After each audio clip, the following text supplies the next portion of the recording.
Quote, Scott Swift did not want his daughter, Taylor, to be dragged into this any further, and he voluntarily gave up this information as part of a deal. Did Blake Lively just try to blackmail Taylor Swift and got caught doing it? Hollywood friendships don't usually end in lawsuits and leaked threats, but this one just might. When court documents hinted that Blake Lively may have pressured Taylor Swift into taking her side, the internet exploded, and Megyn Kelly is not holding back. With fierce takedowns and bold accusations, Megyn is calling Blake out publicly. What really happened between them, and why is Taylor so quiet? The transition from besties to blackmail? First, let's have some backstory on why anyone is even using Blake Lively and blackmail in the same sentence. Blake signed on to star in a film It Ends With Us with actor-director Justin Baldoni, and what should have been a straightforward movie project spiraled into a legal circus. Reports emerged of on-set conflict where Blake allegedly complained about a hostile work environment, Baldoni allegedly harassed her, etc. Then, Blake sued Baldoni for misconduct, and he countersued her and even Ryan Reynolds for $400 million, accusing them of defamation and extortion. Blake was interested in wresting control of this movie away from Justin, who was the director and the producer. She was just an actress in it, and used threats and coercion and bullying to do it. Out of nowhere, Taylor Swift's name got dragged into this feud when Baldoni's lawyer dropped a sensational letter in court. It claimed that Blake tried to force Taylor to publicly support her in the fight against Baldoni, basically using their friendship for PR. The letter even suggested Blake told Taylor to delete their text messages and implied Blake threatened to leak private chats if Taylor didn't play along. In short, the accusation is that Blake Lively attempted to extort Taylor Swift's loyalty, mafia style. When this news hit, everyone did a double take. It sounded like plot twist fan fiction, but it was in official court documents. Megyn Kelly, naturally, was all over it. On The Megyn Kelly Show, she tackled the topic with gusto. This is the stuff that makes a commentator's eyes light up: A-list drama, betrayal, and legal intrigue. Megyn's take was that she found the allegations deeply disturbing, and she did not buy Blake's innocent image in this scenario. If this is true, Megyn practically intoned, it's despicable. Made up, out of context complaints when he pushed back even in the mildest way, and that she and her husband are bullies. She dissected the timeline for her audience. Blake and Taylor have been tight for years, so for Blake to allegedly twist Taylor's arm like this, it would be the ultimate Hollywood betrayal. Of course, we have to note, Blake Lively's camp vehemently denies all of it, calling Baldoni's claims categorically false. And your friend Taylor, who's like, what is she doing there? Is she just like scrolling Instagram? One of my dragons. What is she, like, that is just wild. According to Blake's attorney, this was a vengeful smear with zero proof, and the very suggestion of extortion was outrageous. But that didn't stop the gossip train or Megyn from barreling forward. But here's the thing, Taylor's been completely silent during this drama. In the midst of the extortion claims, there were no public statements from Taylor defending Blake, no "this is BS" tweet, nothing. For two friends who used to publicly gush over each other, Taylor's quiet was deafening. Megyn Kelly zeroed in on this like a hawk. On air, Megyn pointed out that Taylor seemed to be distancing herself from Blake, which spoke volumes. You know, they're saying that she was being presented implicitly by Blake as her other dragon, right, her threat. And indeed, shortly after the legal drama erupted, an insider source told people that Taylor wants no part in this drama. The same report said Taylor and Blake's friendship had halted. Another source hedged and said they're friends, but the vibe was clear. Things are tense. Megyn practically pounced on this news. On her show, she hammered that if Blake was truly innocent, why would Taylor, usually the queen of loyalty, abruptly pump the brakes on their friendship? And then a twist came in. Quote, Scott Swift did not want his daughter, Taylor, to be dragged into this any further, and he voluntarily gave up this information as part of a deal.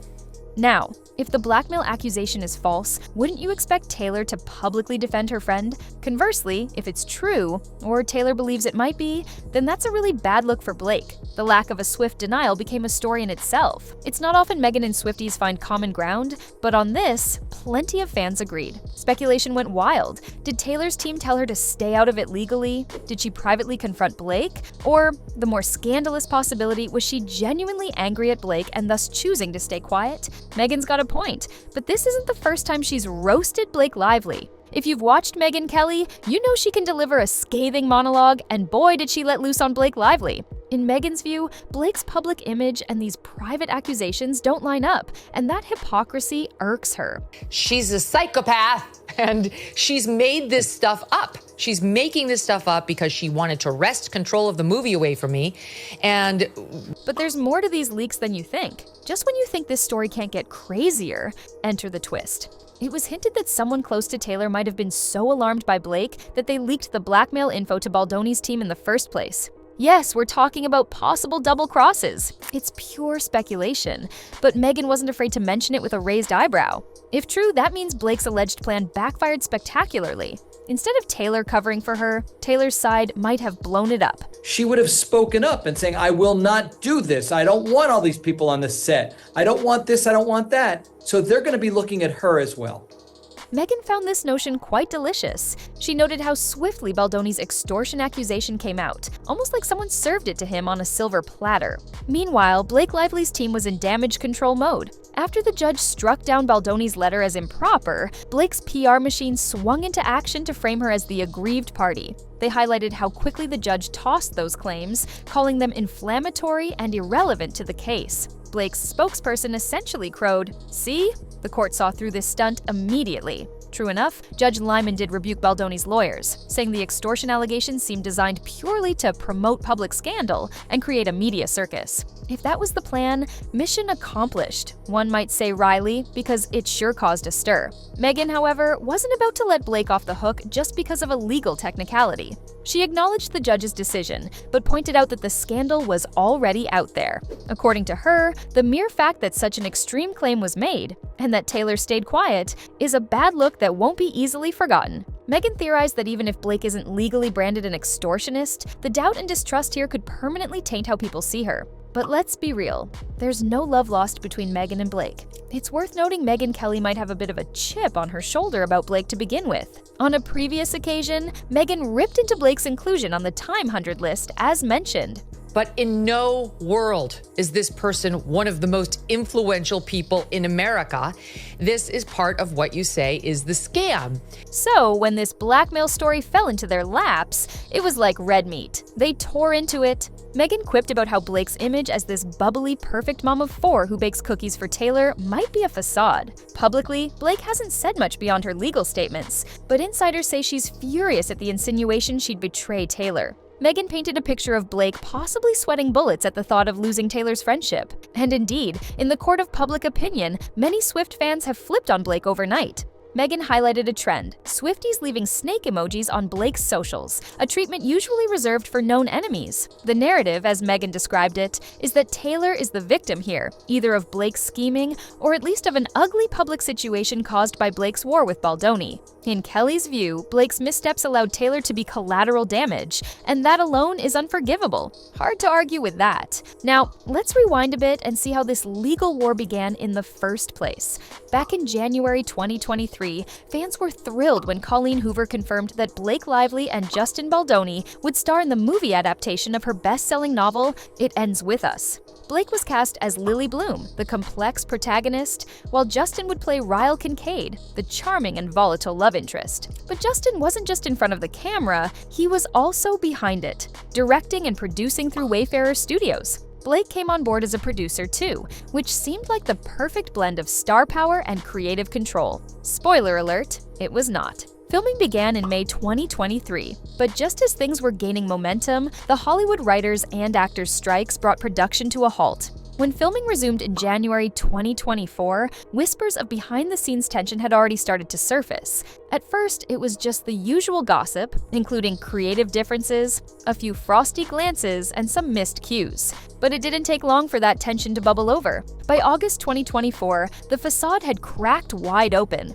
The Hollywood Reporter broke the news that Justin had brought in crisis PR expert Melissa Nathan to manage the escalating drama. Then, leaked text surfaced that allegedly showed Justin's team plotting to sabotage Blake's public image. One line in particular was chilling. "We can't write we will destroy her, but we will." Things exploded during the New York premiere on August 6th. Blake walked the red carpet with Ryan Reynolds, co-star Brandon Sklenar, and Colleen Hoover. Justin was not even in the same theater. Fans immediately clocked that Blake and the cast had unfollowed Justin on Instagram. The feud wasn't just gossip anymore, it was officially out there. Justin kept things polite in interviews, even calling Blake a creative powerhouse. But when asked about a sequel, he couldn't resist a dig. "I think Blake Lively is ready to direct." Blake, meanwhile, came in swinging. She revealed that Ryan Reynolds had secretly written one of the movie's emotional high points, a major flex that many saw as a subtle burn. When It Ends With Us finally hit theaters, the box office numbers were impressive. It made $3.5 million worldwide. But the press tour was a disaster for Blake. Instead of highlighting the film's emotional weight, she spent interviews promoting her hair care brand, Blake Brown, and her soda company, Betty Buzz. One off-key remark about wearing florals to the movie rubbed fans the wrong way, and old interviews started making rounds again, painting her as entitled and tone-deaf. A staple of New York socialites that you haven't yet seen.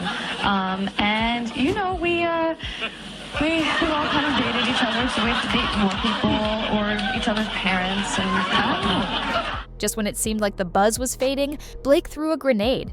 On December 20th, she filed a complaint with the California Civil Rights Department, accusing Justin of sexual harassment and unprofessional conduct, including walking into her dressing room unannounced. She also alleged his team planned to bury her reputation if she ever spoke out.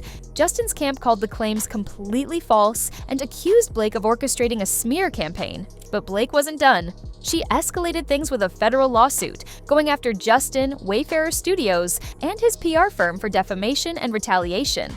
In a jaw-dropping move, Justin countersued the New York Times for $250 million, claiming their reporting was defamatory. I'm grateful to Blake for just being a powerhouse of a performer and an amazing collaborator. Then came the real shocker. On January 16, 2025, Justin filed yet another lawsuit, this time naming both Blake and Ryan Reynolds. He accused them of running a coordinated effort to ruin his career and asked for $400 million in damages. Blake's side called it a textbook case of Darvo: deny, attack, reverse victim, and offender. Just 5 days later, Justin's team released behind-the-scenes footage from May 2023. The clip showed Blake and Justin filming a romantic dance scene. He joked about getting a beard on her. She laughed about her spray tan. His lawyers argued this proved the atmosphere was light, contradicting claims of inappropriate behavior. But Blake's lawyers fired back, saying the footage was manipulative. They pointed out Justin had added unscripted moves, including rubbing his face on her neck, whispering compliments, and crucially, there was no intimacy coordinator present. Then came the wildest twist yet. Justin alleged Ryan had inserted a parody character named Nice Pool into Deadpool and Wolverine, mocking Justin as a performative male feminist. In the film, the character reportedly gets obliterated by Lady Pool, voiced by none other than Blake Lively. Fans were stunned. Had Ryan and Blake really taken their legal battle to the big screen? Meanwhile, Brandon Sklenar, who played Atlas in the film, found himself in the hot seat. Interviewed by Gayle King, he tread carefully, saying he was Team It Ends With Us and avoiding any stance, but his neutrality only fueled more speculation. Then, Blake's legal team dropped another bombshell. On February 18th, they filed an amended complaint packed with 50 new pages of allegations. According to them, multiple women on set had felt uncomfortable but were too scared to speak out. The new filing argued that Justin's feminist persona was a PR strategy, not a reflection of how he actually treated women. They even added a defamation claim against Justin's attorney, Brian Friedman, for inflammatory public statements. Blake's side was pulling every legal lever, and Justin's team was clearly struggling to keep up. With harassment escalating online, Blake and Ryan requested stronger protective orders, citing violent and threatening messages. Their lawyers asked the court to tighten rules around evidence sharing to prevent more leaks. And just like that, what started as a buzzy book adaptation turned into a full-on legal circus, dragging in Hollywood royalty, social media sleuths, and the press. Whether you believe Blake, Justin, Taylor, or think all of them are spiraling out of control, one thing is certain: this is one Hollywood breakup that won't be swept under the rug.